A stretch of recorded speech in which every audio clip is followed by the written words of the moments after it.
Il est bien connu que dans les stratégies de manipulation, la diversion est une arme couramment utilisée. Elle consiste à détourner l'attention du public des questions essentielles pour se concentrer sur des aspects secondaires. Cela permet d'éviter que l'opinion publique ne se focalise sur les véritables enjeux. Dans le cadre de ce que l'on appelle la guerre d'échecs, il est crucial de ne pas perdre de vue l'essentiel. Il s'agit ici de marchés publics de plusieurs milliards de francs CFA, et il est impératif de ne pas étouffer la nécessité d'éclaircir les zones d'ombre entourant ces contrats. Ces marchés de gré à gré, souvent perçus comme une porte ouverte à la corruption, méritent une transparence totale.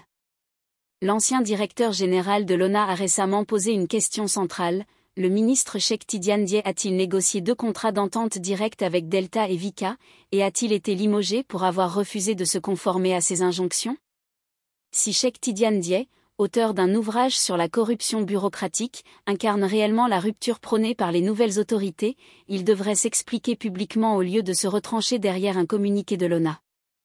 Le président Bassirou Diomaye Faye, élu sur la base d'engagements de transparence et de reddition de comptes, se doit de maintenir ses principes.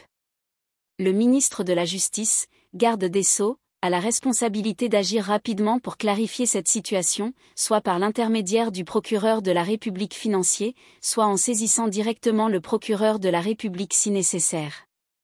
Une justice à 2 vitesses ne peut être tolérée, et il est crucial de dissiper tout doute à ce sujet. L'urgence de cette situation rappelle l'importance de la transparence dans la gestion des deniers publics.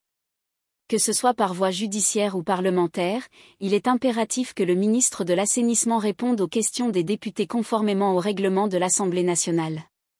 Si la rupture est véritablement le fondement de cette gouvernance, alors il est temps de faire face aux interrogations légitimes du peuple, sans tenter de dissimuler la vérité.